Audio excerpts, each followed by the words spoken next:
1974 সালে বাকশাল গঠনের আগে আওয়ামী লীগ কোনোদিনও একদলীয় শাসনের কথা বলেনি, বরং অধিক হারে বলেছে সংসদীয় গণতন্ত্রের কথা, সংসদের সার্বভৌমত্বের কথা, বলেছে মৌলিক অধিকারের সংরক্ষণের কথা, বলেছে সংবাদপত্রের স্বাধীনতার কথা, বলেছে আইনের শাসনের কথা। জননেতা মাওলানা আব্দুল হামিদ খান ভাসানী, আতাউর রহমান খান, অলি আহাদ, এমনকি মোজাফফর আহমদ পর্যন্ত ঘোষণা করেছিলেন সরকার একদলীয় শাসন কায়েম করতে চায়। মাওলানা ভাসানী নিরন্তর প্রতিবাদ করেছেন এই সরকারের গণবিরোধী নীতির নিষ্পেষণের, দলীয় দুর্নীতি। আতাউর রহমান খান চতুর্থ সংশোধনীর আগ পর্যন্ত প্রতিবাদ করেছেন, কিন্তু মোজাফফর আহমেদ 1973 সালের 4 মাসের 4 তারিখে তাদের কাউন্সিল অধিবেশনে সংসদীয় গণতন্ত্রের শপথ ঘোষণা করলেও 1973 থেকেই মূলত একদলীয় স্বৈরাচারী আওয়ামী লীগের আশ্রয় নিয়েছিলেন। 73 সালের 30 এপ্রিল ভাসানী ন্যাপের সহসভাপতি ডক্টর আলিম আল রাজি পল্টনের এক জনসভায় অভিযোগ করেন যে বিরোধী দলগুলোর উপর সরকার নির্যাতন চালাচ্ছে, রাজনৈতিক কর্মী এবং নেতাদের বিনা বিচারে অনির্দিষ্টকালের জন্য আটক রাখছে। তিনি বিনা বিচারে আটক সকল রাজনৈতিক বন্দীদের মুক্তি দাবি করেন। একই অভিযোগ করে জাসদ, একই অভিযোগ করেন তৎকালীন জাতীয় লীগের অলি আহাদ। এই সময় 1973 সালের 15 মে মুসলিম জননেতা আব্দুল হামিদ খান ভাসানী দ্রব্যমূল্য বৃদ্ধি, দুর্নীতি, স্বজনপ্রীতি এবং সরকারি নির্যাতনের বিরুদ্ধে অনশন ধর্মঘট শুরু করেন। একই সময় 17 মে মুজিববাদী ছাত্রলীগ এবং ছাত্র ইউনিয়ন মিলে গঠন করে কেন্দ্রীয় ছাত্র সংগ্রাম পরিষদ। এটাই বাকশালের সঙ্গে মস্কোপন্থী কমিউনিস্টদের বিলীন হয়ে যাওয়ার প্রথম আলামত। মাওলানার অনশনকে কেন্দ্র করে তোফায়েল আহমেদ, আব্দুর রাজ্জাক সহ আওয়ামী লীগের মন্ত্রী, প্রতিমন্ত্রী এবং হবু মন্ত্রীরা মাওলানা হামিদ খান ভাসানীকে আর এক দফা সাম্রাজ্যবাদের এজেন্ট, রাজাকারদের দালাল এবং দেশের স্বাধীনতা নস্যাৎ করার চক্রান্তকারী বলে অভিহিত করতে শুরু করেন। মাওলানা ভাসানীর ডাকে 21 মে সারা দেশে পূর্ণ হরতাল পালিত হয়। ভাসানী ন্যাপের তদানীন্তন নেতা কাজী জাফরের অভিযোগ অনুযায়ী হরতালকে বানচাল করার জন্য ঢাকা শহরের বিভিন্ন স্থানে মুজিববাদীরা সশস্ত্র হামলা চালিয়েছিল।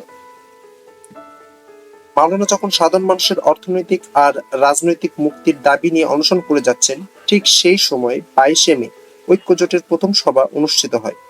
আওয়ামী লীগের মোজাফফর ন্যাপ, মনি সিং এবং কমিউনিস্ট পার্টি, যুবলীগ, ছাত্রলীগ, শ্রমিক লীগ, কৃষক লীগ, ট্রেড ইউনিয়ন কেন্দ্র এবং ছাত্র ইউনিয়ন মিলে। উল্লেখ্য, এরা সবাই বাকশালে বিলীন হয়ে গিয়েছিল। বাইতুল মোকাররমে অনুষ্ঠিত এক জনসভায় তাদের পক্ষ থেকে বাংলাদেশের সার্বভৌমত্ব নস্যাতের ষড়যন্ত্রকারী চীন, মার্কিন এবং পাকিস্তানের দালালদের প্রতিহত করার সংকল্প ঘোষণা করা হয়। বক্তারা সমাবেশের মাওলানা ভাসানীর অনশনকে মূলধন করে রাষ্ট্রবিরোধী ব্যক্তিরা তৎপর শুরু করেছে বলে সোচ্চার দাবি তোলেন। একই সভায় মোজাফফর আহমেদ বলেন, অনেকে সরকারের বিরোধিতা করেছে এই কারণে যে পাকিস্তানে ভাঙা হয়েছে। কেউ কেউ আবার শিল্প জাতীয়করণের জন্য সরকারের বিরোধিতা করছে। আমরা এদের সঙ্গে একমত নই। এছাড়া যে গণতন্ত্রে দেশের সার্বভৌমত্ব খর্ব হয় এবং মুসলিম জননেতার মুক্তি আসে না, সে গণতন্ত্রকে আমরা পদাঘাত করি। কমিউনিস্ট পার্টির প্রধান মনি সিং বলেন, মাওলানার অনশন খাদ্যাভাবের জন্য নয়, দেশকে বিপাকে ফেলার জন্য। 10 জুন বাইতুল মোকাররমে অনুষ্ঠিত কমিউনিস্ট পার্টির এক সভায় দলীয় প্রধান জনাব মনি সিং উচ্চকণ্ঠে বলেন, মার্কিন সাম্রাজ্যবাদ, মাওবাদী চীনের নেতৃত্ব এবং তাদের দেশীয় সহযোগী ভাসানী, ন্যাপ, উগ্রপন্থী জাসদ, মুসলিম লীগ ও জামায়াতপন্থীরা বাংলাদেশের স্বাধীনতার বিরুদ্ধে চক্রান্ত করছে। এরপর 1973 সালের 19 জুন ঢাকার প্রশাসন কর্তৃপক্ষ এক ঘোষণায় নির্দেশ জারি করেন, শহরের বিনা অনুমতিতে মাইক ব্যবহার করা যাবে না। মাইক ব্যবহারের উপরে এই নিষেধাজ্ঞা ছিল সুস্পষ্টভাবে বিরোধী দলের জনসভার উপর।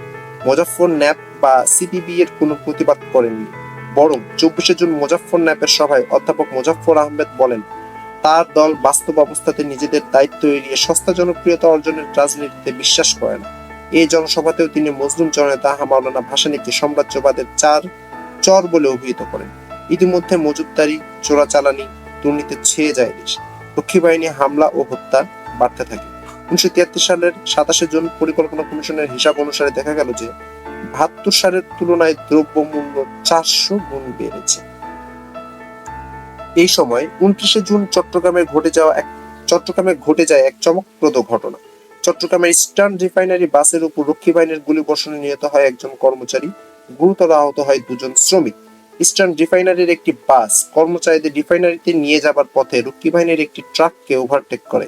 এ কারণে রক্ষী বাহিনী ক্ষুব্ধ সদস্যরা একটি রেল ক্রসিং এর মুখে ওই গাড়ি ঘেরাও করে এবং এলোপাতাড়ি গুলি বর্ষণ করে। এতে সামান্য ছুতোতেই রক্ষী বাহিনী নির্বিচারে হত্যা করতে থাকে স্বাধীন এদেশের সাধারণ মানুষকে। এ সময় দৈনিক বাংলার সহকারী সম্পাদক নির্মল সেন মার্চের নির্বাচনের কদিন পরে লিখেছিলেন, আমি স্বাভাবিক মৃত্যুর গ্যারান্টি চাই, শীর্ষক একটি উপসম্পাদকীয় নিবন্ধ লেখায় তিনি এক সপ্তাহের একটি ঠিকুজি তুলে ধরেন 13টি হত্যাকাণ্ডের। এ সম্পর্কে তিনি লিখেছিলেন যে এ খবর সব খবর নয়, সব খবর সংবাদপত্রে পৌঁছে না, সব খবর পৌঁছে না থানায়, দূর দূরান্ত থেকে কে দেয় কার খবর, আর দিতে গেলে জীবনের যে ঝুঁকি আছে সে ঝুঁকি নিতেই বা কজন রাজি আছে বলেন তো। এই নির্বাচনের হত্যাকাণ্ডের প্রতিবাদ করে নির্মল সেন জানতে চেয়েছিল, 1. 1972 সাল হতে আজ পর্যন্ত অনুষ্ঠিত কয়টি হত্যাকাণ্ডের কিনারা হয়েছে, কয়জন হত্যাকারী গ্রেফতার হয়েছে, 3. কটি গাড়ি হাইজ্যাক হয়েছে, সেই হাইজ্যাকার কারা, কি তাদের পরিচয়, কি তাদের ঠিকানা, 4. কারা গ্রেফতার হয়েছে, 5. পুলিশ বাহিনীর পক্ষ থেকে প্রায় অভিযোগ করা হয় যে অভিযুক্তদের ধরা হলে ফোনের জন্য তাদের মুক্তি দিতে হয়। এই অভিযোগ কতটুকু সত্য, এই ফোন কারা করে থাকে। তিনি বলেন, খুঁজে দেখতে হবে এই হত্যাকারীরা কাদের প্রশ্রয়ে বেড়ে উঠেছে, নইলে দিনের পর দিন হত্যা রাহাজানির খবর বের হয়, অথচ একটি অপরাধীরও শাস্তি হয় না। এই ঘটনা পুনরাবৃত্তি ঘটেছে কি করে? এ শুধু নির্মল সেনেরই ছিল না, এ প্রশ্ন ছিল দেশের জনগণেরও। আওয়ামী লীগ সরকার এই প্রশ্নগুলোর কোনো জবাব দিতে পারেনি। চট্টগ্রামের রিফাইনারি কর্মচারীদের উপর গুলিবর্ষণ, অকারণ হত্যার জন্য রক্ষী বাহিনী কেউ সাজা পায়নি। উপরন্তু 1973 সালের 27শে জুলাই প্রেসিডেন্টের অগণতান্ত্রিক 50 নং ধারা অনুযায়ী রক্ষী বাহিনীকে দেওয়া হলো নতুন ক্ষমতা। তাতে জাতীয় রক্ষী বাহিনীর ডেপুটি লিডার এবং তার উপরস্থ সকল অফিসারকে গ্রেফতারি পরোয়ানা জারি করা ছাড়া অপরাধ করে যে সন্দেহ যে কোনো ব্যক্তিকে গ্রেফতার এবং তল্লাশের ক্ষমতা দেওয়া হয়। 20শে জুলাই ভাসানী ন্যাপের ডাক্তার আলিম আল রাজি প্রেসিডেন্টের 50 নং আদেশে বাতিলের দাবি করেন। তিনি বলেন, ওই ধারার যথেচ্ছা প্রয়োগ করে বিরোধীদের বিনা বিচারে অনির্দিষ্ট কাল ধরে আটকে রাখা হচ্ছে। 15ই আগস্ট বাংলাদেশ ফেডারেল সাংবাদিক ইউনিয়নের সভাপতি ওই ধারার প্রতিবাদ করেন। এমনকি 1973 সালের 18ই অক্টোবর সংসদে আওয়ামী লীগের টিকিটে নির্বাচিত ইত্তেফাক সম্পাদক মণ্ডলীয় সভাপতি ব্যারিস্টার মইনুল হোসেনও প্রেসিডেন্টের 50 নং অধ্যাদেশকে প্রতিবাদ করে সংবাদপত্রে এক বিবৃতি দেন। বিবৃতিতে তিনি বলেন, এই আইনে গ্রেফতারের বিধান আছে কিন্তু জামিনের বিধান নেই, ফলে আইনের শাসনের প্রতি মানুষের বিদ্বেষই প্রধান হয়ে উঠেছে এবং এর ফলে অনেকেই দুষ্কৃতিকারী হচ্ছে। দেশে 50 নং অধ্যাদেশ যথেচ্ছা ব্যবহার করা হচ্ছে বলেও তিনি অভিযোগ করেন। তিনিও 50 নং অধ্যাদেশের সংশোধনী দাবি করেন, কিন্তু সবচেয়ে বিস্ময়কর হচ্ছে এত বড় একটি অগণতান্ত্রিক কালা কানুনের বিরুদ্ধে বাংলাদেশ কমিউনিস্ট পার্টি এবং মুজাফফর ন্যাপ একটি শব্দ উচ্চারণ করেননি। এরপর 1973 সালের 29শে আগস্ট দ্রব্যমূল্য বৃদ্ধির প্রতিবাদে অন্ন বস্ত্রের দাবিতে কালা কানুন রোধ ও নির্যাতন নিপীড়নের বিরুদ্ধে মাওলানা আব্দুল হামিদ খান ভাসানী দেশব্যাপী হরতালের ডাক দেন। তার কদিন আগে থেকে আব্দুর রাজ্জাক, তোফায়েল আহমদ বিবৃতি দিয়ে জনসাধারণের উপর এই জনবিরোধী হরতাল প্রতিহত করার আহ্বান জানান। ত্রিদলীয় ঐক্য জোটের সভায় হরতালের বিরুদ্ধে কঠোর মনোভাব গ্রহণ করা হয়। পঙ্কজ ভট্টাচার্য বলেন, জাসদ এবং ভাসানী ন্যাপ বাংলাদেশকে মার্কিন পদোন্নত করতে চায়, কিন্তু সরকারি পক্ষের সব চেষ্টার ফলেও হরতাল পুরোপুরিভাবে সফল হয়। হরতালের দিন ঐক্যজোটের লোকেরা সশস্ত্র হামলার মাধ্যমে হরতালকে বানচাল করার প্রয়াস চালায়। তার বিবরণ পরদিন কিছু কিছু কাগজে ছাপা হয়। এভাবে গণতন্ত্রকে বিকলাঙ্গ করার ব্যবস্থা চূড়ান্ত করা হয়। 1973 সালের 15ই সেপ্টেম্বর সংসদের শীতকালীন অধিবেশন শুরু হয়। 20শে সেপ্টেম্বর অধিবেশনে সংসদে নির্যাতনমূলক আটক আইন প্রণয়নের ক্ষমতা দেওয়া হয়। প্রেসিডেন্টকে জরুরি অবস্থা ঘোষণার ক্ষমতাও প্রদান করা হয়। সংসদের সকল বিরোধী এবং নির্দলীয় সদস্য এ সময় ওয়াকআউট করেন। দেশের প্রত্যেকটি রাজনৈতিক দল যখন দাবি করেছে যে প্রেসিডেন্টের 50 নং ধারায় বহু লোককে গ্রেফতার করা হচ্ছে, আওয়ামী লীগের সদস্যরা যখন একথা সত্যতা স্বীকার করছিলেন, সেই সময় 4 অক্টোবর সংসদে দেশের সার্বিক আইন শৃঙ্খলা পরিস্থিতি ব্যাখ্যা করতে গিয়ে তৎকালীন স্বরাষ্ট্রমন্ত্রী জনাব আব্দুল মালেক উকিল বলেন যে রাজনৈতিক কারণে কাউকে আটক করা হয়নি। এদিকে 29 সেপ্টেম্বর জনাব উকিল ঘোষণা করেন, থানায় থানায় দুর্বৃত্তের তালিকা তৈরি হচ্ছে, সারা দেশ থেকে দুষ্কৃতিকারীদের উৎখাত করা হবে। তার কদিন পর 12 অক্টোবর বিরোধী দলগুলো অভিযোগ করেন যে থানায় থানায় রক্ষী বাহিনীর বিরোধী দলীয় রাজনৈতিক কর্মীদের হয়রানি করছে। এরপর 14 অক্টোবর ত্রিদলীয় ঐক্য জোটের ঘোষণাপত্র প্রকাশিত হয়। তাতে বলা হয়, 4 রাষ্ট্রীয় মূলনীতির ভিত্তিতে দেশ গঠন, দেশের সংহতি, স্বাধীনতা রক্ষা, দুষ্কৃতিকারী, চোরাকারবারি, মুনাফাখোর, মজুদদার, সাম্রাজ্যবাদের দোসর, স্বাধীনতার শত্রুদের উৎখাত করার ক্ষেত্রে এই 3টি দল ঐক্যবদ্ধভাবে সংগ্রাম করা যাবে। জোটের কেন্দ্রীয় কমিটিতে আওয়ামী লীগের সদস্য থাকবে 11 জন, মুজাফফর ন্যাপের 5 জন এবং মনি সিং এর কমিউনিস্ট পার্টির 3 জন।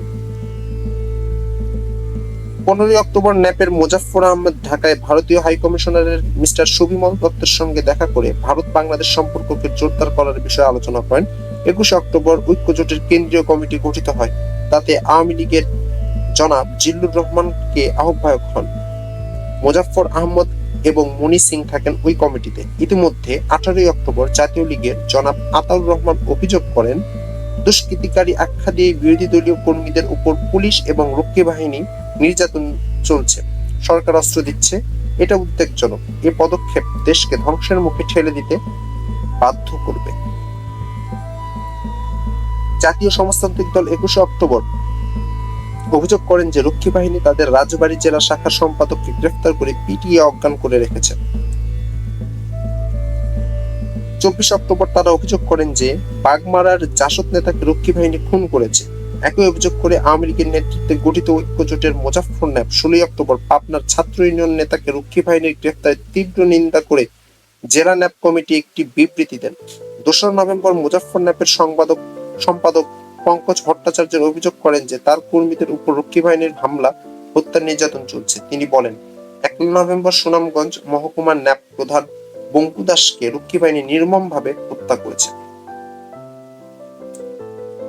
1973 সালের 25 অক্টোবর তৎকালীন স্বরাষ্ট্রমন্ত্রী জনাব মালেক উকিল জানান, গ্রাম রক্ষী দল গঠনের নির্দেশ দেওয়া হয়েছে, প্রত্যেক সদস্যকে একটি করে শর্টগান দেওয়া হবে, কাজের মেয়াদ শেষ হলে এসব অস্ত্র থানায় জমা দেওয়া হবে। তিনি আরো পরিষ্কার করে বলেন, এ ব্যাপারে মহকুমা হাকিমের অনুমোদন সাপেক্ষে স্থানীয় প্রভাবশালী এবং নেতৃস্থানীয় ব্যক্তি এবং এমপির সাথে আলোচনা করে গ্রামরক্ষী দল গঠনের জন্য ওসির প্রতি নির্দেশ দেওয়া হয়েছে। 12 নভেম্বর নজিরবিহীনভাবে বাংলাদেশের কমিউনিস্ট পার্টি কংগ্রেসের উদ্বোধন করেন প্রধানমন্ত্রী শেখ মুজিব স্বয়ং। সেখানে মনি সিং বলেন, ঐক্যজোটের ঘোষণায় যাদের শত্রু হিসেবে চিহ্নিত করা হয়েছে, আমরা যদি ঐক্যবদ্ধভাবে তাদের বিরুদ্ধে সংগ্রামে সফলতা লাভ করতে পারি তাহলে দেশে বিপ্লবের বিরাট অগ্রগতি হবে। এটি আমাদের ঐতিহাসিক কর্তব্য।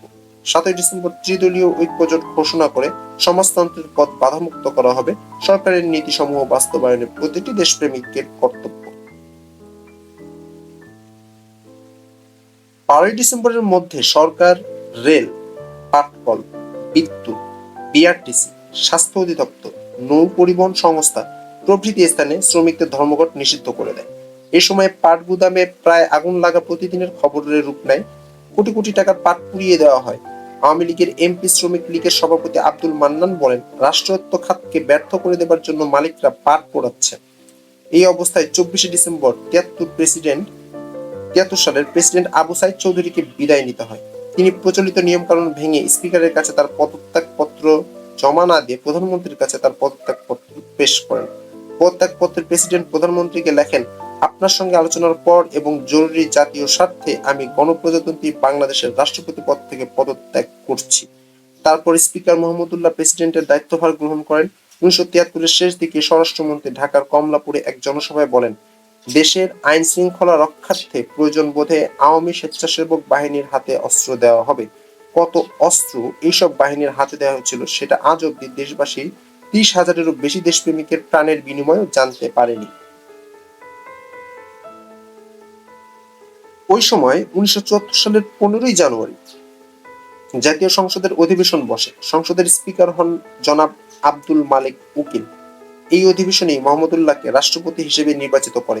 28 জানুয়ারি আব্দুল মালেকের স্পিকারিত্বের সময় প্রথম যে আইনটি তিনি কণ্ঠভোটে পাশ করেন তা ছিল রক্ষী বাহিনী আইন।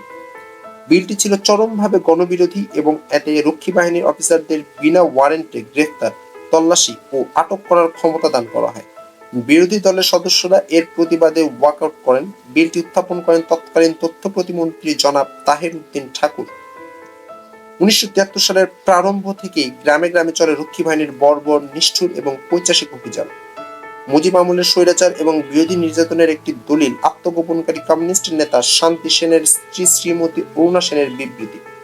অরুণা সেন রানী সিংহ এবং হেনুফা বেগমকে ফরিদপুর জেলার মাদারীপুর মহকুমার রামভদ্রপুর গ্রাম থেকে রক্ষী বাহিনী ধরে নিয়ে যায়, কিন্তু সরকার তাদের বিরুদ্ধে কোনো মামলা দায়ের করেনি, তাদেরকে কোনো আদালতেও হাজির করেননি। ঢাকার বিভিন্ন পত্রপত্রিকা এই নিয়ে অনেক লেখালেখি হয় এবং পরে সুপ্রিম কোর্টে তাদের পক্ষে রিট আবেদন করার পর কোর্টের নির্দেশে তাদেরকে আদালতে হাজির করা হয়। মামলার শুনানির সময় সরকার তাদের বিরুদ্ধে কোনো প্রমাণযোগ্য অভিযোগ আনতে অক্ষম হয় সুপ্রিম কোর্টে অনতিবিলম্বে তাদের 3 জনকেই বিনা শর্তে মুক্তিদানের নির্দেশ দেন। মুক্তি পাবার পর আওয়ামী লীগ সরকারের অন্যায় নির্যাতনের স্বরূপ প্রকাশের জন্য শ্রীমতী অরুণা সেনের সংবাদপত্রে একটি বিবৃতি দেন। তিনি বলেন, গত 17ই আশ্বিন রক্ষী বাহিনীর লোকেরা আমাদের গ্রামের উপর হামলা করে। ওই দিন ছিল দুর্গাপূজার দ্বিতীয় দিন। খুব ভোরে আমাকে গ্রেফতার করা হয়। গ্রামের অনেক যুবককে ধরে বেদম মারপিট করে। লক্ষণ নামের একটি কলেজ ছাত্র ও আমাকে ধরে তারা নড়িয়া রক্ষী বাহিনী ক্যাম্পে নিয়ে যায়, যেখানে আমাকে জিজ্ঞাসা করে আমার স্বামী শান্তি সেন এবং পুত্র চঞ্চল সেন কোথায়। তারা বলে রাষ্ট্রদ্রোহী, তাদের ধরিয়ে দিন। আরো জিজ্ঞাসাবাদের পর সন্ধ্যার দিকে তারা আমাকে ছেড়ে দেয়। লক্ষণ সেনকে সেদিন রেখে পরদিন ছেড়ে দেয়। সে যখন বাড়ি ফিরে দেখি বেদম মারের ফলে সে গুরুতর রূপে আহত এবং অসুস্থ হয়ে পড়েছে। 4-5 দিন পর আবার তারা আমাদের গ্রামের উপর হামলা চালায়, অনেক বাড়ি তল্লাশি করে, অনেককে মারধর করে।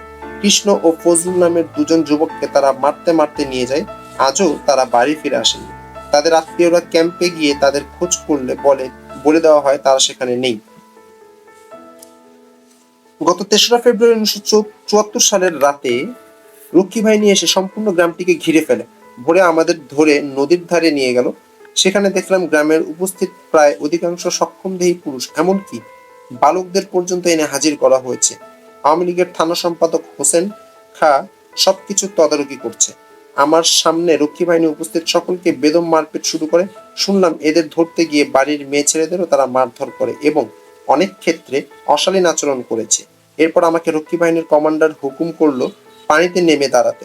সেখানে নাকি আমাকে গুলি করা হবে। আমি নিজেই পানির দিকে নেমে গেলাম। ওরা রাইফেল উঁচিয়ে তাক করলো গুলি করবে বলে, কিন্তু পরস্পর কি সব বলাবলি করে রাইফেল নামিয়ে দিল। আমি কাদা পানিতেই দাঁড়িয়ে থাকলাম। কমান্ডার গ্রেফতার করা সবাইকে হিন্দু মুসলমান 2 কাতারে ভাগ করে দাঁড় করালো। মুসলমানদের উদ্দেশ্য বক্তৃতা দিয়ে বলল, মালাউনরা আমাদের দুশ্মন, তাদের ক্ষমা করা হবে না। তোমরা মুসলমানরা মালাউনদের সাথে থেকো না, তোমাদের এবারের মতো মাফ করে দেওয়া হলো। এই বলে কলিমউদ্দিন ও মোস্তফা নামের 2 জন মুসলমান যুবককে রেখে বাকি সবাইকে এক একটা বেতের বাড়ি দিয়ে বলল, ছুটে পালাও। তারা ছুটে পালিয়ে গেল। আমার পাক বাহিনীর কথা মনে পড়ল। তারাও বিক্ষুব্ধ জনতাকে বিভক্ত করে এমনকি সাম্প্রদায়িকতার আশ্রয় নিয়েছিল। পার্থক্য শুধু তারা ধর্মের নামে সাম্প্রদায়িকতার আশ্রয় নিত, আর এই ধর্মনিরপেক্ষতার ধাসধারীরা ভণ্ডমের আশ্রয় নিচ্ছে। আমাকে ছেড়ে দিয়ে ওরা কলিমউদ্দিন এবং মোস্তফা সহ 20 জন হিন্দু যুবককে নিয়ে রক্ষী বাহিনীর ক্যাম্পের দিকে রওনা হলো। 3 জন ছাড়া এরা সবাই পেশায় জেলে। মাছ ধরে কোনো রকমে তারা জীবিকা নির্বাহ করে। তাদের আত্মীয় স্বজনরা সব আকুল হয়ে কান্নাকাটি করতে থাকলো। সে এক হৃদয় বিদারক দৃশ্য। সন্ধ্যার সময় কলিমউদ্দিন, মোস্তফা, গোবিনন্দনাথ ও হরিপদ ঘোষ ছাড়া বাকি সবাই গ্রামে ফিরে এলো। আমি গেলাম তাদের দেখতে। দেখলাম তারা সবাই চলতে অক্ষম, সর্বাঙ্গ ফুলে গেছে তাদের। বেত ও বন্দুকের দাগ শরীরে কেটে বসে আছে, চোখ মুখ ফোলা, হাত পায়ের গিরাতে রক্ত জমে আছে। তাদের কাছে শুনলাম সারাদিন দফায় দফায় তাদের চাবুক মেরেছে। গলা ও পায়ের সঙ্গে দড়ি বেঁধে পানিতে বারবার ছুঁড়ে ফেলে ডুবিয়েছে। পিঠের নিচে ও বুকের উপর পা দিয়ে দুদিক থেকে 2 জন লোক তাদের উপর উঠে দাঁড়িয়েছে, মই দিয়ে ডলেছে। এদের অনেকেই আত্মীয়রা বয়ে এনেছে। এদের অবস্থা দেখে মনটা খুবই খারাপ হয়ে গেল। ভাবলাম, যারা দিন রাত্রি পরিশ্রম করেও একবেলা পেট পুরে খেতে পায় না, অনাহার দুঃখ দারিদ্রের জ্বালায় আজ অর্ধমৃত, তাদের মরার উপর খাড়ার ঘায়ের অবসান কবে হবে? যে শাসকরা মানুষের সামান্য প্রয়োজন ভাত কাপড়ের ব্যবস্থা করতে পারছে না, চুরি ডাকাতি রাহাজানি শোষণ নির্যাতন যারা বন্ধ করতে পারছে না, তারা কোন অধিকারে আজ নিঃস্ব মানুষের উপর চালাচ্ছে এই বর্বর নির্যাতন? আমাকে বাড়ির বাইরে নিয়ে এলে দেখলাম রানীও রয়েছে। আমাদের নিয়ে তারা 2 মাইল দূরে ভেদরগঞ্জে রক্ষী বাহিনীর ক্যাম্পের দিকে রওনা হলো। রাস্তায় তারা রানীর প্রতি নানা রকমের অশ্লীল উক্তি করেছিল। ক্যাম্পে পৌঁছে দেখলাম সেখানে কলিমুদ্দিন, মোস্তফা, গোবিন্দনাথ এবং হরিপদ রয়েছে। বুঝতে পারলাম তাদের উপর চরম দৈহিক নির্যাতন করা হয়েছে। বিশেষ করে কলিমুদ্দিন এবং মোস্তফাকেই বেশি অসুস্থ দেখলাম। কলিমুদ্দিন ও মোস্তফা 2 ভাই, এদের সংসারে আর কোনো সক্ষম ব্যক্তি নেই। অপরের জমিতে চাষ করে ওরা কোনো রকমের জীবিকা নির্বাহ করে। এরা বিবাহিত ও ছোট ছোট ছেলে মেয়ের জনক। আমার ক্যাম্পে আসতেই অনেক রক্ষী বাহিনী এসে আমাদের ঘিরে দাঁড়ালো। কেউ অশ্লীল মন্তব্য করে, কেউ চুল ধরে টানে, কেউ চর মারে, কেউ খোঁচা দেয়, এমন সব বর্বরতা। কিছুক্ষণ পর আমাদের রোদের মধ্যে বসিয়ে রেখে তারা চলে গেল। সন্ধ্যায় আমাকে উপরে দোতলায় নিয়ে গেল। কিছুক্ষণ পরে শুনলাম রানীর হৃদয় বিদারী চিৎকার। প্রায় আধা ঘন্টা পর আর্তনাদ স্তিমিত হয়ে থেমে গেল। স্তব্ধ রাতের অন্ধকার ভেদ করে ভেসে আসছিল বেতের সপাং সপাং শব্দ আর পাশবিক গর্জন। রানীর অচৈতন্য দেহ দেখে তখন বেতের ঘায়ে ক্ষতবিক্ষত, রক্ত ঝরছে। জ্ঞান ফিরলে রানী পানি চাইলো, আমি তাকে পানি খাওয়ালাম। রানী আস্তে আস্তে কথা বলতে পারলো। রাত্রি তখন ভোর হয়ে গেছে। রানীর মুখে শুনলাম উপরে ভেদরগঞ্জ ও ডামুডার আওয়ামী লীগ সম্পাদকরা ওই 2 স্থানের ক্যাম্প কমান্ডাররা উপস্থিত ছিল। তারা শান্তিশীল এবং চঞ্চলকে ধরিয়ে দিতে বলে এবং অস্ত্র কোথায় আছে জিজ্ঞাসা করে।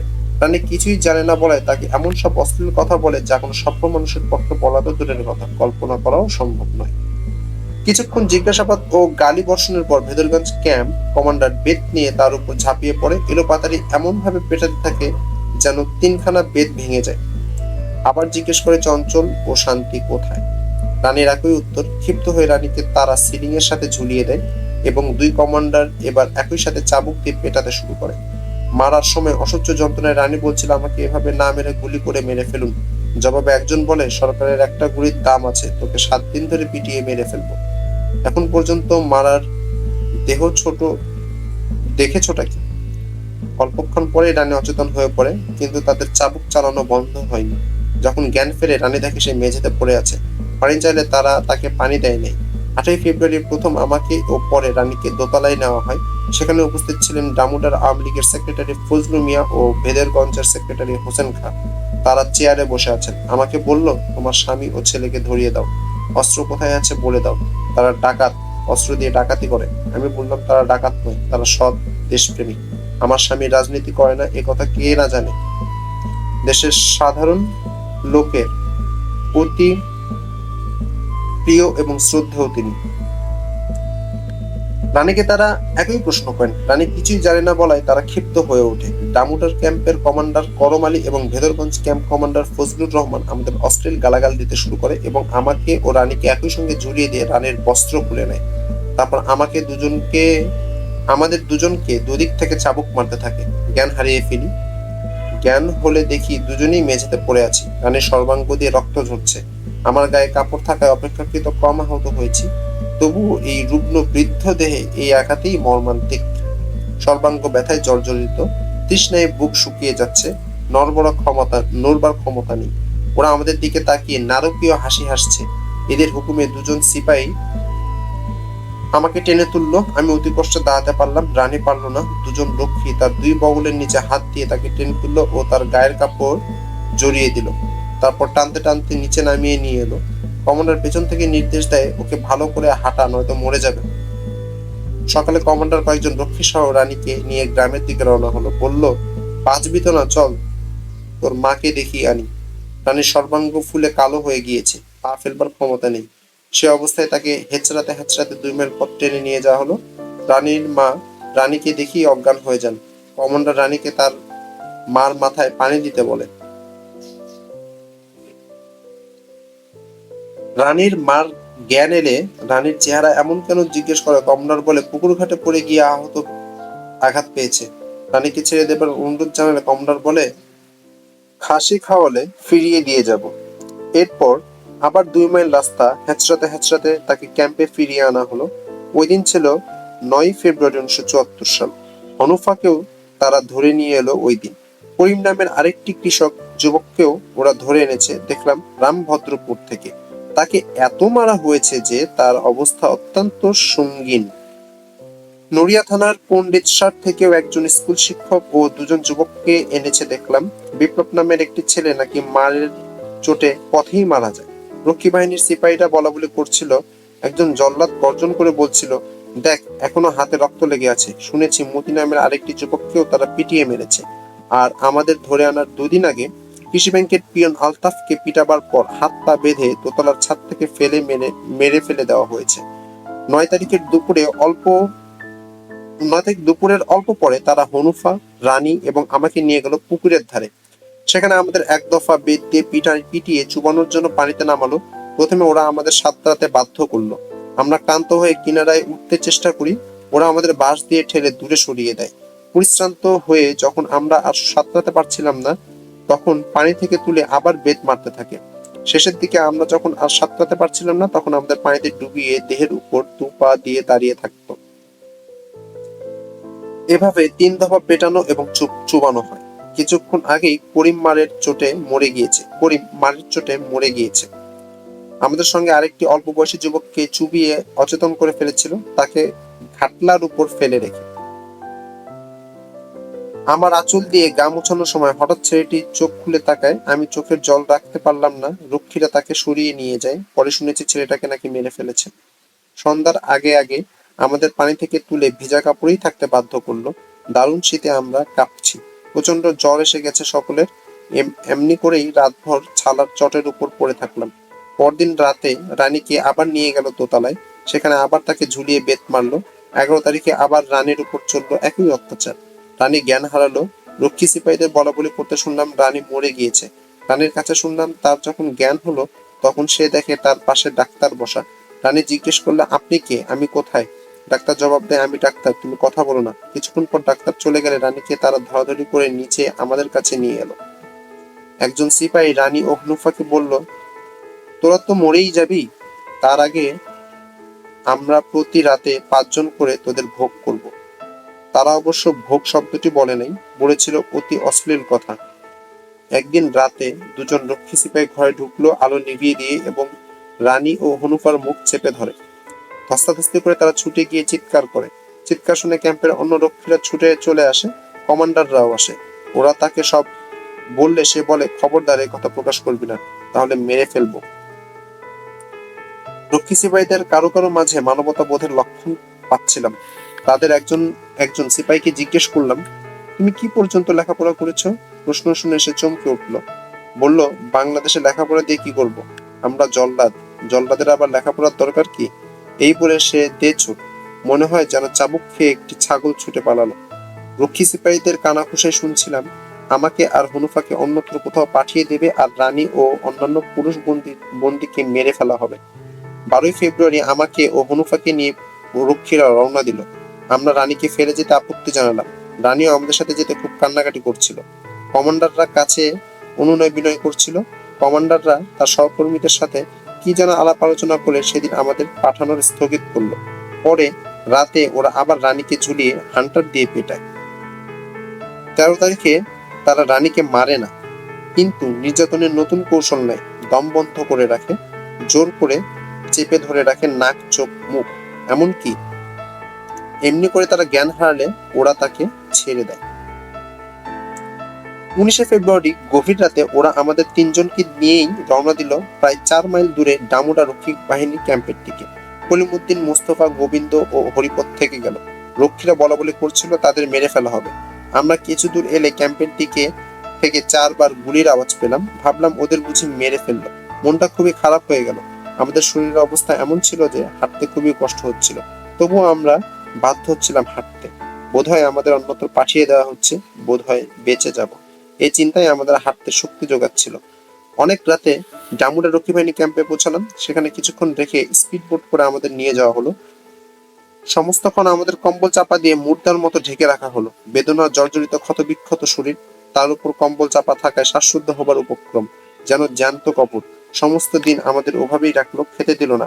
শেষ রাতে আবার কম্বল চাপা দিয়ে জিপে করে ঢাকার দিকে রওনা দিল। আবার সেই সুদীর্ঘ পথ, জ্যান্ত কবরের যন্ত্রণা। ঢাকায় আমাদের প্রথমে রক্ষী বাহিনীর ডাইরেক্টরের কাছে নিয়ে গেল। সে আমাদের খুব ধমকালো। এখান থেকে নিয়ে গেল তেজগাঁ থানায়, তারপর লালবাগ থানায়। রাতে সেখানে থাকলাম। পরদিন পাঠালো সেন্ট্রাল জেলে। সেখানে 5 দিন রাখার পর আমাদের নিয়ে এলো তেজগাঁ গোয়েন্দা বিভাগের অফিসে। জেলে আমাদের তৃতীয় শ্রেণীর কয়েদিদের মতো রাখা হতো। দিনরাত সেলে বন্দি, একই আহার্য দেওয়া হতো। সেখানে রাজনৈতিক অভিযোগ আরো বন্দিনী আছেন। তাদের মধ্যে 17ই মার্চে গ্রেফতারকৃত জাসদ নেত্রী মমতাজ বেগমও আছেন। অস্ত্র আইনে সাজাপ্রাপ্ত পারভিন আরো একজন আছেন, নাম রুমা।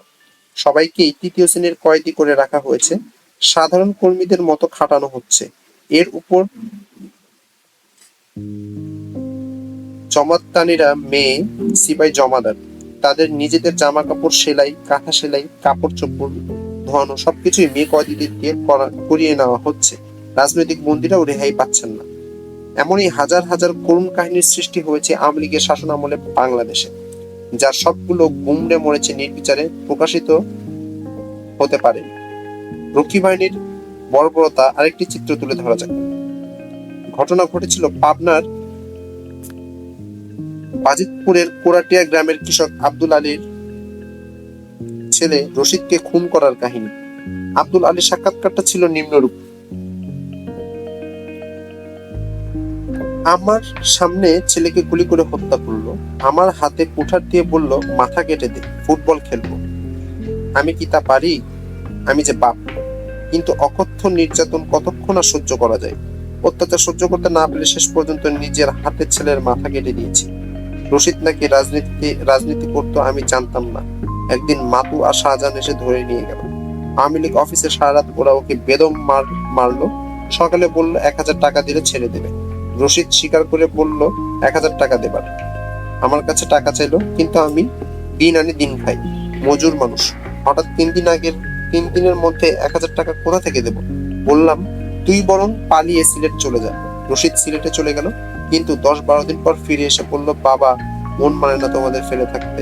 সিলেট থেকে ফেরার পরে কঠিন অসুখে পড়লো, টাইফয়েড। অসুখ সারার পর একদিন তার মাকে বলল, মা, আজ ভাত খাবো। তার মা শৈল মাছ দিয়ে তরকারি রান্না করলো।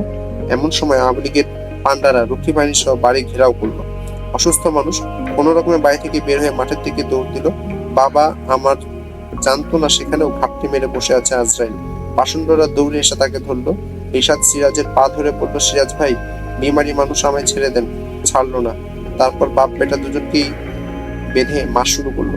কত হাতে পায়ে ধরলাম, কিন্তু মাতু গুলি করলো রশিদকে। ঢলে পড়লো রশিদ। আমি নির্বাক তাকিয়ে রইলাম।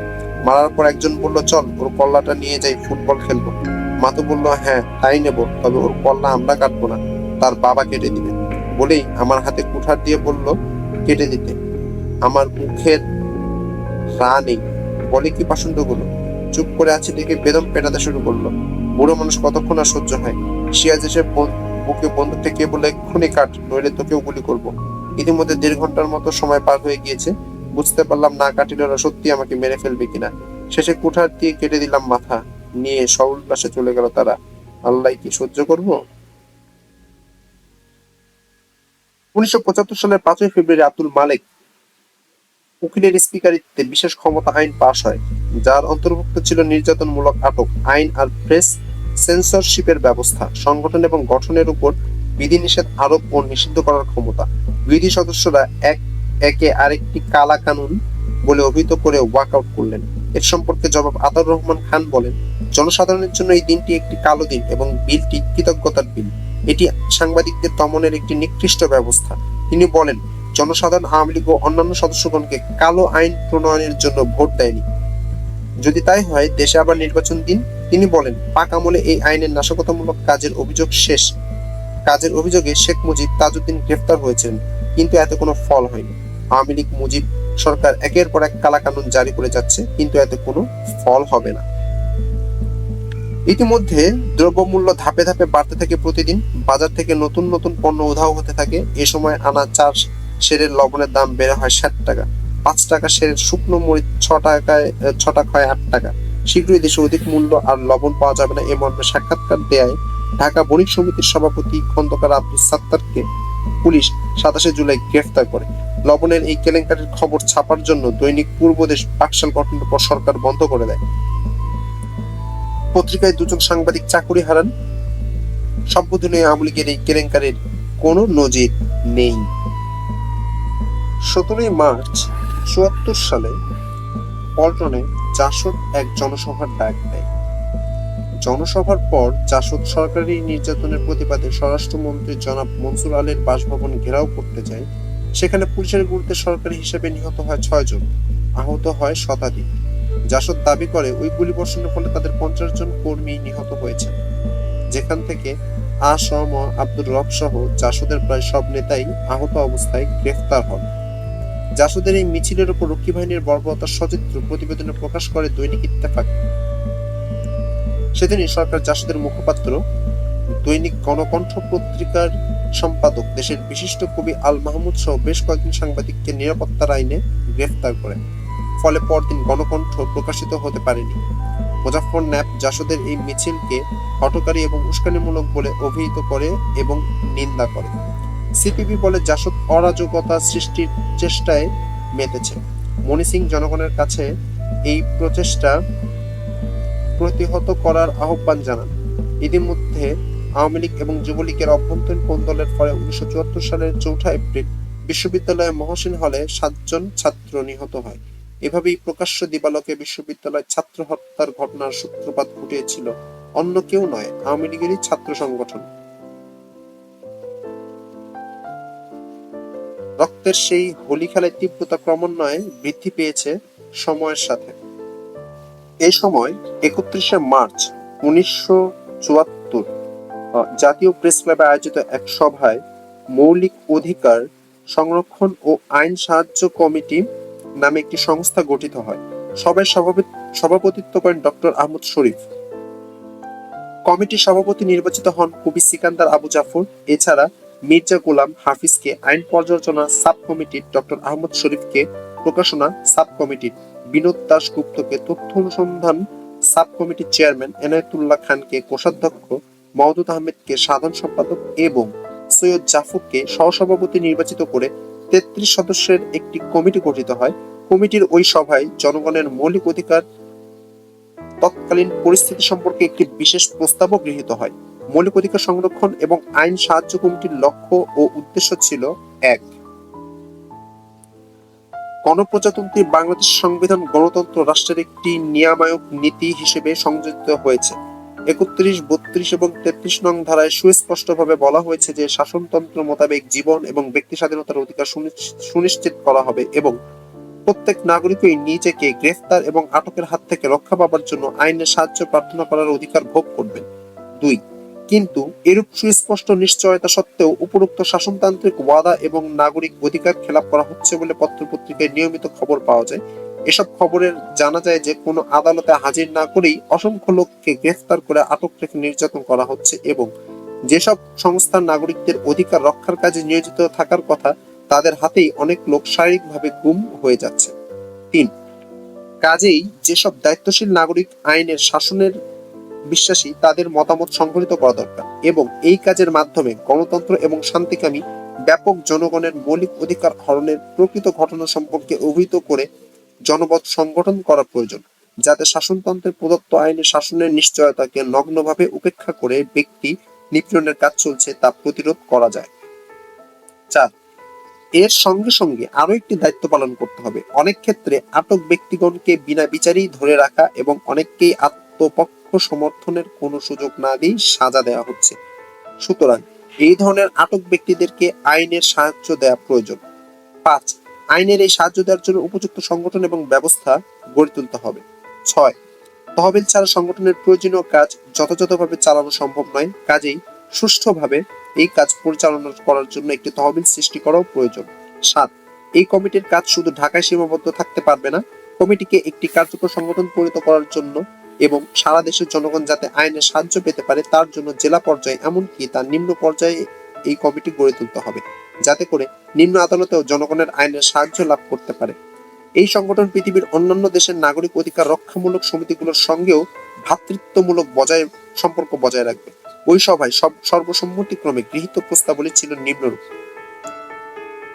দেশের বিভিন্ন এলাকা থেকে প্রাপ্ত সংবাদে জানা যাচ্ছে যে বাংলাদেশের সংবিধানে 31, 32 এবং 33 নং ধারায় ব্যক্তি স্বাধীনতা সম্পর্কে যে সমস্ত অধিকার নিশ্চিত করার কথা বলা হয়েছে, সেগুলো নানান সরকারি বাহিনী এবং প্রশাসন যন্ত্রের দ্বারা খর্ব বা হরণ করা হচ্ছে। শুধু তাই নয়, নতুন নতুন আইন প্রণয়নের মাধ্যমেও সাংবিধানিক প্রদত্ত অনেক অধিকারকেই ইতিমধ্যে কাগজে কলমে অধিকারে পরিণত করা হয়েছে। এই সভা সংবিধানে প্রদত্ত অধিকার সমূহের সঙ্গে অসামঞ্জস্যপূর্ণ এই সমস্ত আইন প্রত্যাহার করে নেওয়া এবং বিভিন্ন সরকারি বাহিনী ও প্রশাসনের যন্ত্র কর্তৃক ব্যক্তি স্বাধীনতা, বাক স্বাধীনতা প্রভৃতি মৌলিক অধিকার সমূহের উপর হস্তক্ষেপ এবং হামলা বন্ধ করার জন্য সাধারণভাবে সরকারের কাছে দাবি জানাচ্ছে। রক্ষী বাহিনী আইনের মাধ্যমে যে সমস্ত ক্ষমতা রক্ষী বাহিনীর হাতে অর্পণ করা হইয়াছিল, সে ক্ষমতাগুলি এতকালের পুলিশের হাতেই একান্তভাবে ন্যস্ত ছিল। যে ক্ষমতা পুলিশের হাতে এতকাল ন্যস্ত ছিল, এখনো ন্যস্ত আছে সেই একই ক্ষমতা আবার একটি নতুন বাহিনীর হাতে আইনের মাধ্যমে নতুন করে অর্পণ করার উদ্দেশ্য দেশের আইন শৃঙ্খলা পরিস্থিতি উন্নয়নের প্রচেষ্টা নয়, বরং নানা ক্ষেত্রে যারা সরকারি নীতির সমালোচনা এবং বিরোধিতা করবে তাদের ব্যক্তিগত অধিকার হরণ এবং তাদের উপর রাজনৈতিক নির্যাতন পরিচালনা করার হলো এর প্রধান লক্ষ্য। মত প্রকাশের স্বাধীনতা বাংলাদেশের সংবিধানে মৌলিক অধিকার বলে স্বীকৃত হয়েছে। সংবিধানের স্বাধীন মতামত প্রকাশের অধিকার স্বাধীনতার সঙ্গে ওতপ্রোতভাবে সংযুক্ত। বাস্তব ক্ষেত্রে দেখা যাচ্ছে যে সরকার বিভিন্ন বিরোধী মতাবলম্বী সংবাদপত্রের উপর অনিয়মিত হামলা করে সংবাদ এবং কর্মীদের উপর রাজনৈতিক নির্যাতন চালাচ্ছে এবং এ ব্যাপারে প্রচলিত সংবিধান প্রদত্ত অধিকার সমূহ নিজেরাই খর্ব এবং হরণ করছে। দৈনিক গণকণ্ঠের উপর সাম্প্রতিক হামলা এক্ষেত্রে উল্লেখযোগ্য। এই সভা বাংলাদেশে সংবাদপত্রের স্বাধীনতা প্রতিষ্ঠার এবং মৌলিক অধিকারের সংরক্ষণ এবং আইন সাহায্য কমিটির কার্যকরী সংসদ সদস্য গণকণ্ঠ সম্পাদক জনাব আল মাহমুদ সহ অন্যান্য আটক এবং গ্রেফতারি পরোয়ানা প্রাপ্ত সংবাদপত্র কর্মীদের মুক্তি ও তাদের বিরুদ্ধে জারিকৃত পরোয়ানা প্রত্যাহারের দাবি জানাচ্ছে। পরবর্তীকালে মৌলিক অধিকার সংরক্ষণ ও আইন সাহায্য কমিটি সরকারের বিরুদ্ধে বহু মামলা পরিচালনা করে, এসবের মধ্যে জাসদ নেতা শাহজাহান সিরাজের মামলাও ছিল। বহু ক্ষেত্রে কমিটি সাফল্য লাভ করে। এদিকে সরকারি নির্দেশে সেনাবাহিনী সারাদেশ থেকে ব্যাপক অস্ত্র তল্লাশি এবং চোরাচালান বিরোধী অভিযান পরিচালনা শুরু করে, বিভিন্ন স্থান থেকে বিপুল সংখ্যক অস্ত্র উদ্ধার করতে থাকে। এই প্রেক্ষিতে মে মাসে আওয়ামী লীগ কাউন্সিলের অধিবেশন বসে। এ মাসে সেনাবাহিনীর অভিযানের ফলে কুমিল্লায় আওয়ামী লীগ সংসদ সদস্য মমতাজ বেগমের বাড়ি থেকে বিপুল পরিমাণে অস্ত্রশস্ত্র এবং গোলাবারুদ উদ্ধার করা হয়। মজুত করা হয় প্রচুর পরিমাণে রিলিফের সামগ্রী এবং গুঁড়া দুধ তার বাড়ি থেকে উদ্ধার করা হয়। সেনাবাহিনী এবং জনমতের চাপে মমতাজ বেগমকে সাময়িকভাবে আওয়ামী লীগ থেকে বহিষ্কার করা হয়। পরে অবশ্য আবার তার বিষয়টি পুনর্বিবেচনার জন্য আওয়ামী লীগের 2 সদস্য একটি কমিটিও গঠিত হয়। কমিটির কার্যকলাপ সম্পর্কে পরে বিশেষ কিছু জানা যায়নি। তবে বাকশালে তার নাম অন্তর্ভুক্ত হওয়ার এটা পরিষ্কার হয়ে যায় যে তার বাড়িতে বেআইনি অস্ত্র শস্ত্র আওয়ামী লীগ শীর্ষস্থানীয় নেতাদের জ্ঞাতসারে মজুত করা হয়েছিল। সেনাবাহিনীর অভিযান যখন ক্রমান্বয়ে আওয়ামী লীগের ওমরা চোমরা নেতৃবৃন্দের স্বরূপ জনসম্মুখে প্রকাশিত হয়ে পড়েছিল, ঠিক তখনই 14ই মে মাওলানা ভাসানীর সংস্কার বিরোধী দুরূহী সন্ধি প্রকাশ করে বলেন, যৌথ বাহিনীর অভিযান বন্ধ করার ষড়যন্ত্র চলছে। এর কয়েকদিন পরে আওয়ামী লীগ সরকার সত্যি যৌথ অভিযান বন্ধ করে দেয়। এতে জনগণ ভীষণভাবে হতাশ হয়ে পড়ে। ইতিমধ্যে দেশের দ্রব্যমূল্য পরিস্থিতি অস্বাভাবিকভাবে অবনতি ঘটে। আওয়ামী লীগের ছত্রছায়ায় টাউ, মজুমদার, মুনাফাখুর আর অস্ত্রধারীরা তাদের কুকর্ম অবাধে চালিয়ে যেতে থাকে। সারা দেশে একটি ত্রাসের রাজত্ব কায়েম করে। 29শে জুন মাওলানা ভাসানী জনসভার চেষ্টা করলে তাকে গৃহবন্দী করে সন্তোষে আটকে রাখা হয়। একই সাথে অলি আহাদ এবং মশিউর রহমান সহ অনেক রাজনৈতিক নেতাকর্মীকেও সেদিন গ্রেফতার করা হয়। তখন সংসদে বাজেট অধিবেশন চলছিল। ওই বাজেটে পোস্টকার্ড, চা চিনি, সিমেন্ট, ঢেউটিন, রং, রেডিও, টিভির দাম বৃদ্ধি করা হয় এবং রেলের ভাড়া বাড়ানো হয়। সংসদের এই অধিবেশনে 2রা জুলাই 74 সালের আতাউর রহমান খান অভিযোগ করেন, দেশের সংসদীয় গণতন্ত্রের পথ সংকুচিত। তিনি আরো বলেন, ভোটের পর এমপিরা আঙ্গুল ফুলে কলা গাছ নয় বট গাছ হয়েছে। তিনি প্রশ্ন করেন, 3000 কোটি টাকার বিদেশি সাহায্য গেল কোথায়? সরকারি হিসাব খাতে যুদ্ধে নাকি দেশে 1000 কোটি টাকার ক্ষয়ক্ষতি হয়েছিল। 2রা জুলাই মাওলানা ভাসানীকে অভ্যন্তরীণ রাখার প্রশ্নে তৎকালীন স্বরাষ্ট্রমন্ত্রী জনাব মনসুর আলী বলেন, ভাসানী নিরাপত্তার জন্য পুলিশ চেয়েছিল। দেশের যে কোনো সাংবাদিক সন্তোষে গিয়ে ভাসানীর অবস্থা দেখে আসতে পারেন যে তিনি গৃহবন্দী নন। তার পরদিনই তিনি ইত্তেফাক পত্রিকায় 2রা জুলাই মাওলানা ভাসানীর স্বহস্তে লেখা একটি চিঠি ছাপে। ওই চিঠিতে মাওলানা শেখ মুজিবের উদ্দেশ্যে বলেন, 29 জুন আমার ঐক্য ফ্রন্ট কর্মীদের ওপর রমনা থানার পুলিশ যে দুর্ব্যবহার এবং প্রহার করেছে তার তদন্ত করে দোষী ব্যক্তিদের কঠোর শাস্তি দানের দাবি জানাচ্ছি। সমস্ত রাজনৈতিক বন্দী এবং ঐক্য ফ্রন্ট এবং ছাত্র কর্মী এবং নেতাদের আশু মুক্তির দানের দাবি জানাচ্ছি। 29 জুন দিবাগত রাত 2:30টার সময় জনাব মশিউর রহমানের বাড়িতে বহু পুলিশ এবং উচ্চপদস্থ পুলিশ অফিসার ঢাকায় এডিসির দস্তখতযুক্ত ডিটেনশনের অর্ডার দেখিয়ে 30 দিনের জন্য ঢাকা সেন্ট্রাল জেলে রাখার জন্য আমাকে গ্রেফতার করে। পরে সেন্ট্রাল জেলে না নিয়ে তারা সন্তোষে কড়া পুলিশ পাহারায় আমাকে নজরবন্দি করে রাখে। কিন্তু বড়ই পরিতাপের বিষয় এই যে আইয়ুব শাহীর আমলে তোমার বাসার নিকট 8 জন পুলিশ, 2 জন হাবিলদার, 1 জন সাব ইন্সপেক্টরের পাহারায় তোমাকে ধানমন্ডিতে নজরবন্দি করে রেখেছিল। আজ তোমার আমলে সন্তোষে অসংখ্য পুলিশ, হাবিলদার, এসআই, আরআই, 1 জন ডেপুটি সুপার তারা আমার বাসা চারদিক দিয়ে ঘিরে রেখেছে। এমনকি পায়খানা পেশাবখানাও বাদ পড়েনি। আমার গরুর ঘরেও পুলিশ আছে। সরকারের কোন ঘরে ব্যবস্থা নেই? আমার মেহমানখানা এবং ছেলে মেয়ে থাকার ঘরেও পুলিশ পাহারায় আছে। একজন ডিআইবি ওয়াচার আমার ঘরের দরজার সামনে। আমার বিবাহিতা মেয়ের জন্য এই ঘর সর্বদা পাহারায় থাকে। বাইরে ভিতরে বাসার লোকজন ডেপুটি সুপারের পারমিশন নিয়ে যাতায়াত করে। তোমার আমলে আমি অমানসিক নির্যাতন ভোগ করবো এটা কল্পনাও করিনি। অদৃষ্টের পরিহাস। তাই তুমি যত শীঘ্র পারো অনুগ্রহ করে আমার বাড়ির মেয়েদের পর্দাপোশিদা রক্ষার জন্য নিজস্ব ঘর কিংবা তাঁবুর ব্যবস্থা করে পুলিশ ও অফিসারদেরকে রাখার ব্যবস্থা করবা, অথবা টাঙ্গাইল বা অন্য কোনো স্থানে আমার পরিবার বর্গ সহ থাকার স্থান পরিবর্তন করার ব্যবস্থা অতি সত্বর করবা। এই চিঠি যেদিন প্রকাশিত হয় সেদিন ইত্তেফাক সহ কয়েকটি পত্রিকার প্রতিনিধি স্বরাষ্ট্রমন্ত্রীর কথা মতো মাওলানা ভাসানীর সাক্ষাৎকার নিতে সন্তোষ যান। তখন ভাসানীর বাড়িতে ভাড়ারত এক পুলিশ অফিসার একজন ফটোগ্রাফের ক্যামেরা ছিনিয়ে নিয়ে নষ্ট করে ফেলেন। তাদের সঙ্গে মাওলানাকে সাক্ষাৎকার করতে দিতে অস্বীকার করেন পুলিশ কর্মকর্তা। মাওলানা ভাসানীর প্রতিনিধিগণকে কি অবস্থায় তিনি আছেন তা দেখে যেতে বলেন। 4 জুলাই সে খবর পত্রিকায় ছাপা হয়। 20 জুলাই সাংবাদিকরা আবার মাওলানা ভাসানীর সঙ্গে দেখা করতে গেলে সংশ্লিষ্ট পুলিশ অফিসার তাদের জানান যে মাওলানা ভাসানীর সঙ্গে সাংবাদিকদের ও রাজনৈতিক নেতাদের সাক্ষাতের অনুমতি নেই। আগস্ট মাসে দেশে বন্যা শুরু হলো। আসে বিস্তর রিলিফ নিয়ে লুটপাটের কাহিনী পাওয়া যাবে 1974 সালের August, September, October, November, December মাসের সংবাদপত্র সমূহে। অবাধ লুটপাট চলে বাঁশ, টিন, খাদ্য সামগ্রী, রিলিফের ওষুধপত্র এবং কম্বল নিয়ে। প্রতিদিনের সংবাদপত্রে ছাপা হয় ক্ষুধাতুর মানুষের ছবি। অন্ন নেই, বস্ত্র নেই, মাথা গোজার ঠাঁই নেই। কোটি কোটি লোক হয় ক্ষতিগ্রস্ত ও বাস্তুহারা। 3রা আগস্ট ইত্তেফাকে ছাপা হয় এসব ছবি। দৈনিক বাংলার খবর বের হয় বমি খাচ্ছে মানুষ। বাংলাদেশ রেড ক্রস সম্পর্কে প্রকাশিত হয় চুরি, দুর্নীতি ও স্বজনপ্রীতির অসংখ্য অভিযোগ। গ্রামগঞ্জে রেড ক্রস প্রধান গাজী গোলাম মুস্তাফার নামে ছড়া বের হয়। আতাউর রহমান খান রেড ক্রসের অসাধু তৎপরতার প্রতিবাদ করেন, দুর্নীতির অভিযোগ করেন। 10 আগস্টের ইত্তেফাক সেই বিবৃতি ছাপা হয়। 13 তারিখে সংবাদপত্রের রিপোর্টে দেখা যায় যে সারা দেশের মানুষ কচু ঘেঁচু খেয়ে জীবন ধারণ করছে। আতাউর রহমান খান অভিযোগ করেন, বিরোধী দলীয় সদস্যদের ত্রাণ সাহায্য সংগ্রহ চেষ্টায় পুলিশ বাধা দিচ্ছে, তাদের গ্রেফতার করছে। তিনি একজন বিচারপতি অথবা বিশিষ্ট শিক্ষাবিদকে এই সমিতির দায়িত্ব দেওয়ার জন্য সরকারের প্রতি আহ্বান জানান। গ্রাম থেকে উপদ্রুত এলাকা থেকে হাজার হাজার মানুষ শহরে আসতে থাকে। ঢাকা শহরের 135টি রিলিফ ক্যাম্প স্থাপন করা হয়। 12 আগস্ট যাত্রাবাড়ির রিলিফ ক্যাম্পে আশ্রয় গ্রহণকারীরা বলেন যে 3 দিনে তাদের জন্য এক মুঠো খাবারও বরাদ্দ হয়নি। 16 আগস্ট আইআরসির সদস্য মিস্টার এলভিন কাজ পরিদর্শনের জন্য আদমজি রিলিফ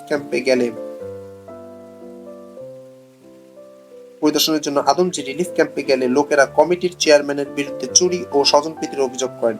এলভিন চলে এলে এই কমিটির চেয়ারম্যান তার গুন্ডা বাহিনী তারা অভিযোগকারীদের উপর হামলা পরিচালনা করে। এতেই ছুরিকাঘাত সহ 2 ব্যক্তিকে হাসপাতালে ভর্তি করা হয়। খাওয়ানোর অনুপযুক্ত পচা বিস্কুট সরবরাহ করা হয়। তা থেকে ক্যাম্পগুলোতে কলেরা মহামারী আকারে দেখা দিতে থাকে। মরতে থাকে মানুষের জীবন নিয়ে ছিনিমিনি খেলা চলে। সে সময়কার পত্রিকার পাতা উল্টাইলে গাছি উড়ে ওঠে। মানুষের সৃষ্ট দুর্ভিক্ষ কেড়ে নেয় লাখ লাখ মানুষের প্রাণ। হাজার হাজার চাষি যারা একদা বসে ধরত লাঙ্গল, মাঠ ভরে তুলত সবুজ শস্যের সমারোহ, তারা ভিক্ষার জন্য শহরের মানুষের কাছে হাত পাতে, ফিরে যায় ভিক্ষা না পেয়ে। তারপর বেওয়ারিশ লাশ হয়ে পড়ে থাকে। আঞ্জুমানে মফিদুল ইসলাম প্রতিদিন ঢাকা শহর থেকে 30 থেকে 40টি বেওয়ারিশ লাশ দাফন করছিল। সেই কাহিনী ও ছবি আছে সেই সময়কার দৈনিক সংবাদপত্রগুলোর পাতায় পাতায়। ঢাকায় প্রতি ঘন্টায় 3 থেকে 4 জন লোক মারা যেত অনাহারে থেকে। এর এক পর্যায়ে আঞ্জুমানের লাশ দাফনের কথা খবরের কাগজে প্রকাশ করা বন্ধ করে দেওয়া হয় সরকারি আদেশে। আগস্ট থেকে ডিসেম্বর মাস অব্দি প্রতিটি জেলা থেকে খবর আসতে থাকে যে শত শত লোক অনাহারে মারা যাচ্ছে। ভাত নেই, কাপড় নেই, বাসস্থান নেই। 10ই সেপ্টেম্বর ইত্তেফাকে ছবি ছাপে মাছ ধরার জাল পরে লজ্জা ঢাকার চেষ্টা করছে গ্রামের কোন কুলবধূ। চট পড়ে ভিক্ষার আশায় সন্তান কোলে ঘুরে ফিরছে অসহায় জননী। গৃহবধূরা ক্ষুধার জ্বালায় হচ্ছে প্রমোদবালা। রিলিফের কেলেঙ্কারির খবর ছাপা হচ্ছিল খবরের কাগজে, কিন্তু অপরাধী ব্যক্তিদের একজনেরও বিচার হয়েছে এমন কথা শোনা যায়নি কখনো। কেন হয়নি সে খবর সংবাদপত্রের পাতায় আসেনি? উত্তরাঞ্চলে পানির দামে বিক্রি হতে থাকে জমি। অসংখ্য সম্ভ্রান্ত কৃষক চাষা ভিক্ষুকে পরিণত হন। সে সময়ের 22শে সেপ্টেম্বর বায়তুল মোকাররমের 2 শতাধিক উলঙ্গ অর্ধ উলঙ্গ নারী পুরুষন্য বস্ত্রের দাবিতে মিছিল করে। গ্রাম থেকে আসা অসহায় মানুষের আর্তনাদ একটুও কম্পিত করতে পারেনি আওয়ামী লীগের শাসককুলের হৃদয়। আর সেই সময় শেখ মুজিবের 55তম জন্মবার্ষিকী উপলক্ষে 55 পাউন্ড ওজনের কেক কাটেন শেখ মুজিব নিজেই। 23শে সেপ্টেম্বর সারা দেশে 4300 লঙ্গরখানা খোলার কথা ঘোষণা করা হয়। সে সমস্ত লঙ্গরখানার ইতিহাস আর এক করুণ কেলেঙ্কারির ইতিহাস। নওগাঁর আওয়ামী লীগ সংসদ সদস্য 24শে সেপ্টেম্বর এক বিবৃতিতে জানান যে সারা জেলার মানুষ গত 3 থেকে 4 দিন ধরে না খেয়ে আছে। চালের সের 7 টাকা। তার কদিন পরেই 6 অক্টোবর ইত্তেফাকে খবরে বলা হয় 21 লাখ টাকার বিদেশি মদ এবং সিগারেট আমদানি করা হয়েছে সরকারি টাকায়। ওই দিনই খাদ্যমন্ত্রী বলেন, তখন পর্যন্ত অনাহারে কতগুলো লোক মরেছে সরকারের তা জানা নেই। প্রকাশিত পত্রিকাগুলোর খবর অতিরঞ্জিত, তবে তিনি স্বীকার করেন চোরাচালান কিছুটা হয়েছে। 8ই অক্টোবর অধ্যাপক আবুল ফজল সহ চট্টগ্রাম বিশ্ববিদ্যালয়ের 84 জন শিক্ষক এক বিবৃতিতে বলেন, জাতীয় জীবনে দুর্যোগ মোকাবেলার প্রতি এত অনাসক্তি, এত অবজ্ঞা, এত অদ্ভুত রকমের উদাসীন্য কখনো দেখা গেছে বলে আমাদের মনে হয় না। নিজের প্রতি আস্থাহীন জাতি যে কিরকম জড় পদার্থে পরিণত হতে পারে, বর্তমান বাংলাদেশ তার জ্বলন্ত উদাহরণ। স্বাধীনতা সংগ্রামের সেই একাত্মতা, ত্যাগের মহত্ব, শক্তির সেই প্রচন্ডতা পরবর্তীকালে সিদ্ধান্তহীনতায়, ভুল সিদ্ধান্তে, প্রশাসনিক নিষ্ক্রিয়তায় আর গুটি কতেক লোকের লাগামহীন দুর্নীতিতে সয়লাব হয়ে ধুয়ে মুছে গেছে। দেশের নেতৃত্বের প্রতি এই জাতীয় দুর্দিনে আমাদের আকুল প্রার্থনা, জাতি হিসেবে আমাদের শক্তিতে আস্থাবান হওয়ার পরিবেশ ফিরিয়ে দিন। 13ই অক্টোবর ঢাকার সংবাদপত্র সূত্রে জানা যায় যে প্রতিদিন গড়ে 84টি বেওয়ারিশ লাশ দাফন হচ্ছে। 27শে অক্টোবর খবর আসে জামালপুরে প্রতিদিন অনাহারে শতাধিক লোক মারা যাচ্ছে। সরকার এই মৃত্যুকে পুষ্টিহীনতা বলে অভিহিত করেছেন। অনাহারে মানুষ মরছে, সরকার সেটা অস্বীকার করে। ক্ষুধা নিবৃত্তির জন্য মানিকগঞ্জের এক পরিবারের 7 জন আত্মহত্যা করেছে। একসময় 25শে অক্টোবর আওয়ামী লীগ তৎকালীন সভাপতি জনাব কামরুজ্জামান দাবি করেন, দেশের প্রচলিত আইনে চোরাচালানিদের দমন করা হচ্ছে না। কয়েক মাস আগে সংসদে চোরাচালানিদের গুলি করে হত্যা করার বিধান পাশ করা হয়, কিন্তু কাউকে কোনোদিন এই বিধানে হত্যা করা হয়নি। একই সঙ্গে কামরুজ্জামান অবশ্য বলেন, দলের ভেতর থেকে দলের সমালোচনা চলবে না। তখন এই আওয়ামী লীগের ভেতরে কোন দলে নানা দানা বেঁধে ওঠে। সেই ক্রান্তি লগ্নে 26 অক্টোবর 24শে স্বাধীনতা সংগ্রামকালে প্রবাসী সরকারের প্রধানমন্ত্রী জনাব তাজউদ্দিন আহমেদ তৎকালীন প্রধানমন্ত্রী শেখ মুজিবুর নির্দেশে মন্ত্রিত্ব হারান। জনাব তাজউদ্দিন এক বিবৃতিতে বলেন, জাতির বৃহত্তর স্বার্থে তিনি কোনো বিতর্ক সৃষ্টি করতে চান না। ঢাকার এবং বিদেশি সাংবাদিকদের মতে স্বাধীনতা যুদ্ধে প্রত্যক্ষ ভূমিকা পালন করায় জনাব তাজউদ্দিন আহমেদ যে ইমেজ গড়ে ওঠে তা পাকিস্তানে আটক শেখ মুজিবুর রহমান সহ্য করতে পারছিলেন না। তাছাড়া মুক্তিযুদ্ধের সময় পাকিস্তানে আটক শেখ মুজিবের চেয়ে স্বাধীনতার প্রশ্নকে বড় করে দেখার জন্য বেগম মুজিবও তাজউদ্দিনকে সহ্য করতে পারতেন না বলে জানা যায়। তাজউদ্দিন সম্পর্কে সরকার পক্ষ থেকে প্রচার চালানো হয় যে তিনি অর্থমন্ত্রী থাকাকালে দেশের অর্থনীতি ধ্বংসের পথে চলে যায়। তাজউদ্দিন আহমেদ বাকশালের কেন্দ্রীয় কমিটি থেকেও পরবর্তীতে বাদ পড়েন। এ অবস্থায় মৌলিক অধিকার সংরক্ষণ এবং আইন সাহায্য কমিটির উদ্যোগে 1 নভেম্বর 1974 সালের বায়তুল মোকাররম প্রাঙ্গণে শিক্ষক, আইনজীবী, চিকিৎসক, লেখক, সাংবাদিক, সাংস্কৃতিক কর্মী, চিত্রশিল্পী ও ছাত্র সহ বিভিন্ন পেশায় নিযুক্ত ব্যক্তিরা বাংলাদেশের বর্তমান মন্বন্তর প্রতিরোধের জন্য আন্দোলন গঠনের উদ্দেশ্যে এক বিরাট সমাবেশ যোগদান করেন। বাংলাদেশের স্বাধীনতার পর বুদ্ধিজীবীদের এত বিরাট সমাবেশ ইতিপূর্বে আর অনুষ্ঠিত হয়নি। মৌলিক অধিকার সংরক্ষণ এবং আইন সাহায্য কমিটির সভাপতি সিকান্দার আবু জাফরের সভাপতিত্বে অনুষ্ঠিত 2 ঘন্টার উপর এক অনুষ্ঠানে বক্তৃতা করেন অ্যাডভোকেট মির্জা গোলাম হাফিজ, ডক্টর আহমদ শরীফ, মাধ্যমিক শিক্ষক সমিতি সম্পাদক জয়নাল আবেদিন, ব্যারিস্টার মওদুদ আহমেদ, এনায়েতুল্লাহ খান, কামরুন নাহার লাইলি, নিজামুদ্দিন আহমদ, মহিউদ্দিন আলমগীর, মাধ্যমিক শিক্ষক সমিতির মোহাম্মদ জাকারিয়া এবং বদরুদ্দিন ওমর। সমাবেশে বিদ্যমান মতান্তরের পরিস্থিতি ও মৌলিক অধিকার সম্পর্কে 17টি প্রস্তাব গৃহীত হয়। সমাবেশের পর বায়তুল মোকাররম প্রাঙ্গণ থেকে একটি মিছিল বের হয়ে শহীদ মিনার পর্যন্ত যায় এবং সেখানে সমাবেশের কর্মসূচি শেষ হয়। সমাবেশে গৃহীত প্রস্তাবগুলির বিবরণ: 1974 সালের 1 নভেম্বর বায়তুল মোকাররম প্রাঙ্গণে অনুষ্ঠিত মনন্তরের গৃহীত প্রস্তাবে বলা হয় যে এই মনন্তরের ব্যাপকতা এবং ভয়াবহতা 1943 সালের মনন্তরের ব্যাপকতা এবং ভয়াবহতাকেও অতিক্রম করেছে এবং এই মনন্তর বন্যা এবং প্রাকৃতিক দুর্যোগের ফলে সৃষ্টি হয়নি, বরং শাসক শ্রেণী ও তাদের সহযোগী গণবিরোধী নীতি এবং কর্মকাণ্ডেরই প্রত্যক্ষ পরিণতি।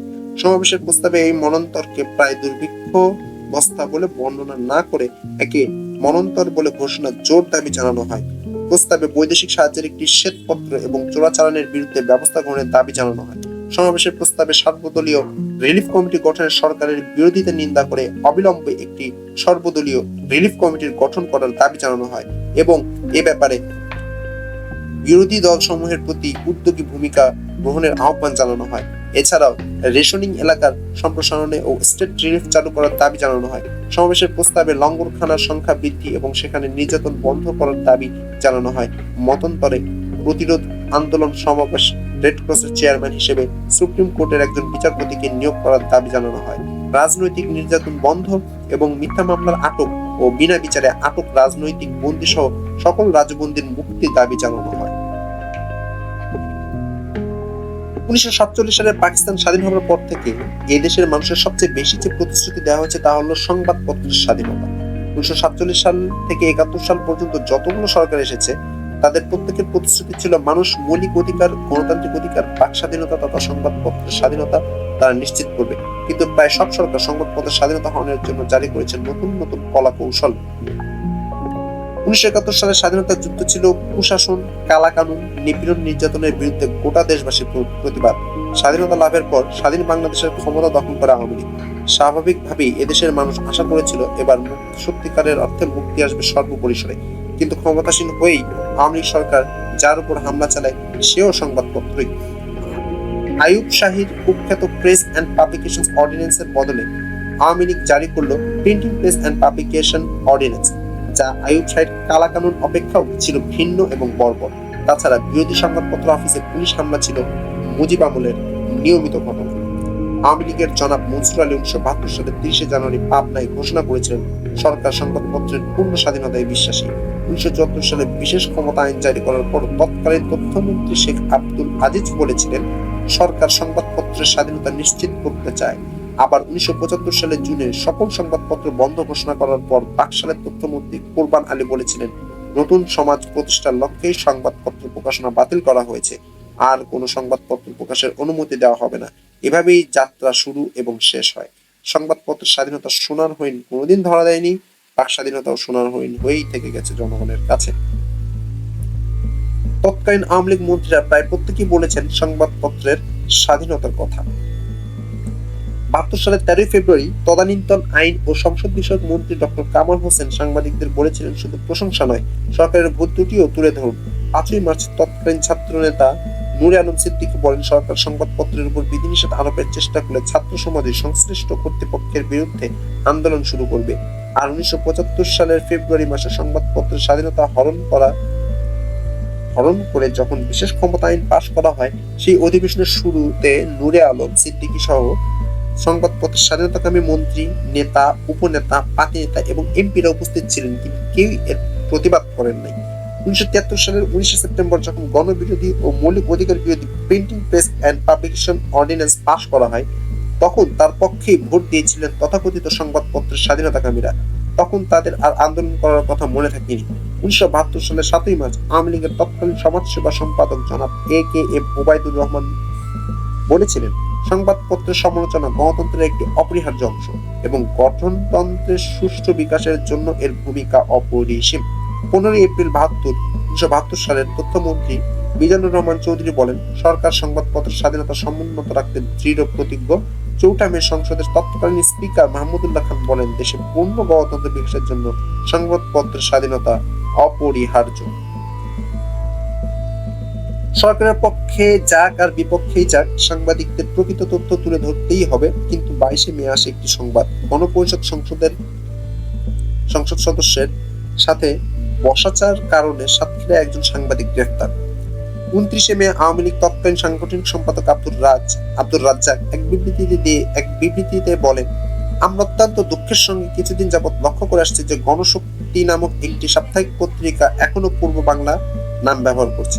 তাছাড়া হক কথা, চরমপত্র এবং হরিণ নামক অপর 3টি পত্রিকা বাংলাদেশের সঙ্গে বন্ধু রাষ্ট্রগুলোর বন্ধুত্বের ফাটল ধরানোর জন্য ব্যর্থ চেষ্টা করছে ইচ্ছাকৃত মিথ্যা প্রচারণার মাধ্যমে।